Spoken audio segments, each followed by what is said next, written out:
इयत्ता 8वीची स्कॉलरशिपची परीक्षा कालच झाली आणि त्यामध्ये पेपर क्रमांक 2 बुद्धिमत्ता या प्रश्नपत्रिकेमध्ये जे 50 प्रश्न होते त्यापैकी 46 प्रश्नांची उत्तरं आपण यापूर्वीच्या व्हिडिओमध्ये दिलेली आहेत. ज्यांना तो व्हिडिओ पूर्ण पाहायचा आहे, वरती जी आय बटनमध्ये लिंक या बाजूला असते, वरती आय बटन, त्यामध्ये एक लिंक दिसते, त्या लिंकमध्ये तुम्ही जाऊन ते सगळे प्रश्न 46 पाहू शकता. त्या व्हिडिओमध्ये देण्याचे राहिलेले जे 4 प्रश्न आहेत त्यासाठी मी आत्ता हा स्पेशली छोटासा व्हिडिओ बनवत आहे. त्या राहिलेल्या प्रश्नांचं सुद्धा स्पष्टीकरण आपल्याला आत्ताच क्लिक झालेलं आहे, मिळालेलं आहे. असं म्हणण्यापेक्षा आमचे मित्र आगरकर सर जे बोरी हायस्कूल बोरी या ठिकाणी शिकवतात, त्यांची कन्या अक्षरा ही आता 9वीला आहे आणि तिनं ही उत्तरं विचार करून काढून आपल्यापर्यंत पोहोचवलेली आहेत. तिचंही या ठिकाणी आपण आणि सरांचंही त्यानिमित्तानं सौजन्य या व्हिडिओसाठी लाभलेलं आहे. हे सांगणं हे काही फार वेगळं काम नाही, कारण एकमेकांना आम्ही नेहमीच मदत करत असतो. त्यामध्येच उरलेले हे 4 प्रश्न आहेत आणि हे 4 प्रश्न आता आपण पाहूयात. कोणते प्रश्न उरले होते 4 त्याचा आपला विचार करायचा या ठिकाणी. हे सगळे प्रश्न यांची उत्तर मी ऑलरेडी यापूर्वीच व्हिडिओमध्ये दिलेली आहेत, लिंक तुम्हाला शेअर केलेली आहे, स्पष्टीकरणासहित सगळी उत्तरं आपण दिलेली होती. हां, इथं एक प्रश्न शिल्लक राहिलेला होता जो की उत्तर द्यायचा शिल्लक राहिलेला आहे आणि या उत्तरामध्ये जर तुम्ही जाऊन बघितलं तर मी ऑलरेडी मागच्या उत्तरामध्ये तुम्हाला 54चं उत्तर सांगितलं होतं की इथं जो शब्द तयार होतो तो वास आणि इथं जो तयार होतो तो गावरान. त्यामुळे 54चं उत्तर मी पूर्वी दिलेलं होतंच. हे कसं तयार होतं हे थोडंसं आता तुम्हाला मी त्या व्हिडिओमध्ये पण सांगितलेलं होतं, पण पुन्हा या व्हिडिओमध्येही मी ते सांगणं आवश्यक आहे. कारण तुम्ही इथं जर पाहिलं तर हा जो 4 आहे तो स्पेशली काना म्हणून वापरलेला आहे, ज्याचा की उच्चार अला काना आ असा करतात. राहिलेले सगळे जे घटक आहेत म्हणजे कोणते, र म्हणजे काय घ्यायचं, क म्हणजे काय घ्यायचं, हे सगळेच्या सगळं मी पाठीमागच्या व्हिडिओमध्ये सुद्धा तुम्हाला कोडिंगमध्ये दाखवलेलं होतं आणि त्याप्रमाणे जर विचार आपण केला तर आपल्याला या ठिकाणी सगळेच्या सगळे आकडे याप्रमाणे मिळत आहेत. न साठी अर्थात हे सगळं वरती आपण वानरसाठी, सागरसाठी आणि गायनसाठी असे 3 प्रकार जर आपण घेतले, 3 अक्षर शब्द, तर आपल्याला हे मिळतं. 5 साठी न मिळतं, त्यानंतर 7 साठी र मिळतं, व साठी जर विचार केला तर 8 मिळालेला आहे, 6 जो आहे तो ग साठी आहे आणि याप्रमाणे य आहे तो 9 साठी, स साठी 2 मिळालेलं आहे. इथं ॲक्च्युली हे सगळं मिळालेलं होतं आणि आपण 54व्या प्रश्नाचं उत्तर पण वास आणि गावरान असं 2 आणि 4 पर्याय दिलेला होता. इथं कमतरता या शब्दाकडे जर आपण पुन्हा आलो तर कमतरता या शब्दासाठी खरा शब्द होता वानवा, म्हणजे समानार्थी शब्द आपल्याला या ठिकाणी वापरायचा होता. आणि एकदा जर समानार्थी शब्द आपण वापरला तर 84 म्हणजे व लाकाना वा, 5 म्हणजे न आणि पुन्हा 84 म्हणजे वा, याप्रमाणे वानवा म्हणजे 84, 5, 84 असं उत्तर पर्याय क्रमांक 1 आलेलं होतं. म्हणजे मला आनंद या गोष्टीचा वाटतो आहे की यापूर्वीच्या व्हिडिओमध्ये मी 50 पैकी 46 प्रश्नांची उत्तरं दिली होती. हे 47व्या प्रश्नाचं उत्तरही देऊन झालेलं आहे आणि वरती आणखी एक प्रश्न 2-3 प्रश्न राहिलेले आहेत, त्याचीही सुद्धा उत्तर आपण या ठिकाणी देणार आहोत. एक्स ए वाय बी झेड आणि सी इथपर्यंत एक गट केलेला होता. त्यानंतर बी वाय ए एक्स झेड इथपर्यंत दुसरा गट 5चा केलेला आहे. पहिला गट 6चा, दुसरा गट 5चा, त्यानंतरचा गट होता 4चा आणि त्यामुळं एक गट शिल्लक राहिला तो 3चा. तो गट कोणता असं विचारलेलं होतं. जर निरीक्षण बारकाईने केलं तर असं लक्षात आलं की इथं जे 6 अक्षरं आहेत इंग्रजी अल्फाबेट्स, त्यापैकी हा शेवटचा सी त्यांनी पुढं लिहिताना वगळून टाकलेला आहे. सीला काय केलं, सोडून दिला.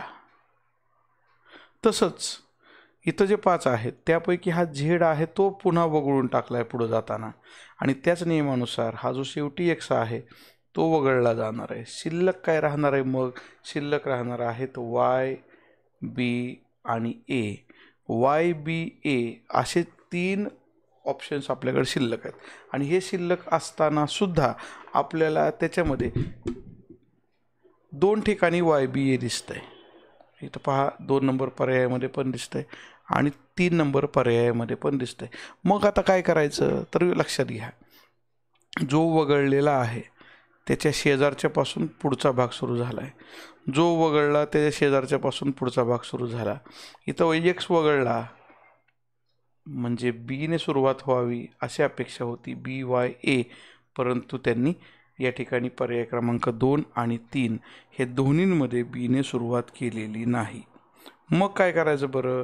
मग जर तसा विचार केला आपण तर इथं आपल्याला YAB हा एक मार्ग शिल्लक राहतो, कारण उलट्या दिशेने अगोदर जायचं आहे. उलट्या दिशेने म्हणजे बघा इथं तुम्ही Z वगळल्यावर BYA घेतलेला होता, X वगळल्यावर AYB घेतलेला होता, इकडचीच बाजू घेतली, झेडला तसाच शिल्लक ठेवलेला शेवटी, आणि इथं मात्र त्यांनी त्यामुळंच YA आणि मग B घेतलेला आहे, म्हणून YAB पर्याय क्रमांक 2 हा या ठिकाणी बरोबर आहे असं म्हणता येऊ शकतं. पर्याय क्रमांक 2 बरोबर आहे.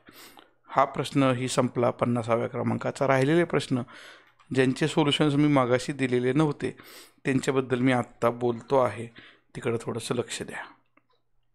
प्रश्न क्रमांक 46 आणि 47 यांची सुद्धा उत्तर आपल्याला द्यायची आहेत. AE 92 कसं आलं तर त्यासाठी आपण जर 1 नंबर Aला दिला तर Yला येतो 25 नंबर. उलटं जर केलं, Yला जर 1 नंबर दिला तर इकडं 1 2 3 4 5 या क्रमाने जर आपण पुढं आलो तर नक्कीच इथं आपल्याला मिळणारा नंबर असतो 21. Eला नंबर मिळतो 21, 22, 23, 24 आणि 25 म्हणजे Aला मिळतो 25. मग जर A आणि Eचा विचार करायचा झालं तर 25 अधिक 21 मिळालं असतं 46, त्याला गुणिले 2 केलं आहे आणि मिळालं आहे 92, दुप्पट केलेली आहे. मग त्याच्याचप्रमाणे जर F आणि Gसाठी विचार आपण केला तर Fचा नंबर होता 20, इकडे उलटे नंबर दिले होते बरं का, आणि इथं हा नंबर होता 16, तर मग इथं 20 अधिक 16 केलं असतं तर 36 मिळालं असतं, आणि त्याचीही दुप्पट केली असते तर उत्तर मिळालं असतं 72. म्हणून पर्याय क्रमांक 1 72 हे असं या पद्धतीनं अचूक होतं आणि बरोबर होतं. स्पष्टीकरणाशिवाय उत्तर मी कधीही सांगत नाही, म्हणून हे 4 प्रश्न पाठीमागं ठेवले होते आणि त्यातले 3 सांगून झालेले आहेत. आता हा एक प्रश्न राहिला आहे जो या सिरीजमधला शेवटचा प्रश्न असणार आहे. 2 5 4 3 त्यापासून 40 कसं मिळालं असेल तर यासाठी इथं विचार थोडासा करूयात. 2 5 4 3 दिलेला आहे, 2 गुणिले 5 गुणिले 4 गुणिले 3 हा जर सगळा गुणाकार आपण करून घेतला तर याचं उत्तर येतं 5 दुने 10, 10 चौक 40 आणि 40 त्रिक 120. तसंच इकडं जाऊयात थोडंसं लगेच. 3 गुणिले 6 गुणिले 5 गुणिले 4 हा जर गुणाकार आपण करून घेतला असता तर हा गुणाकार आला असता 360.